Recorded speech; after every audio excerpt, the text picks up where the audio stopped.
President Trump's statement suggesting that some Americans might like a dictator has ignited a firestorm of controversy and a renewed debate over his authoritarian rhetoric. The comment came in the context of his law and order policies and his recent executive order that expands the National Guard's role in domestic policing, which has been met with strong opposition from Democratic governors like J.B.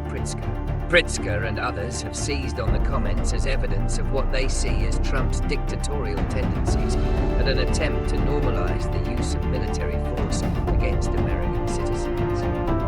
Trump's supporters, however, often dismiss these remarks as sarcastic humor or a rhetorical device to highlight the public's frustration with traditional government processes and perceived failures in public safety. This ongoing debate underscores the deep political and ideological polarization in the US and raises fundamental questions about the future of American democratic norms and institutions. President Trump's statement suggesting that some Americans might like a dictator has ignited a firestorm of controversy and a renewed debate over his authoritarian rhetoric. The comment came in the context of his law and order policies and his recent executive order that expands the National Guard's role in domestic policing, which has been met with strong opposition from Democratic governors like J.B.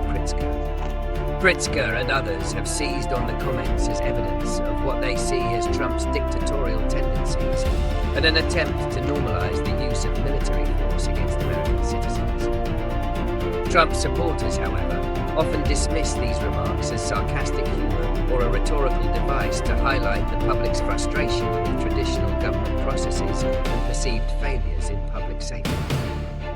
This ongoing debate underscores the deep political and ideological polarization in the US and raises fundamental questions about the future of American democratic norms and institutions. The political consequences of President Trump's dictator comments are significant and far-reaching.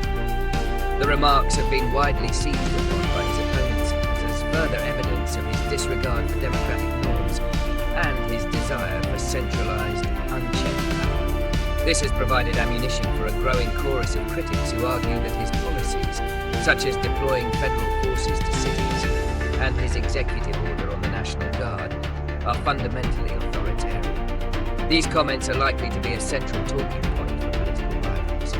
For his supporters, the comments often serve as a form of rhetorical red meat. They view his remarks as a sign of his tell-it-like-it-is style and a powerful, if sarcastic, rejection of what they see as a failing system.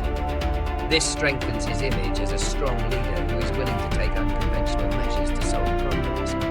However, the comments also raise alarm among more traditional Republicans who are concerned about the long-term impact on democratic institutions.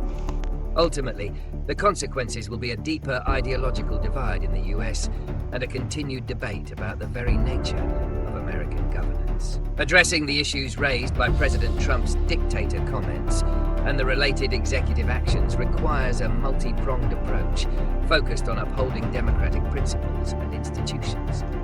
First, legal and constitutional challenges are a vital solution. State governors and civil liberties organizations can file lawsuits to challenge the legality of executive orders that they see as overstepping presidential authority, such as the expansion of the National Guard's domestic role. These legal battles force a judicial review and can establish clear boundaries on presidential power. Second, legislative action is crucial.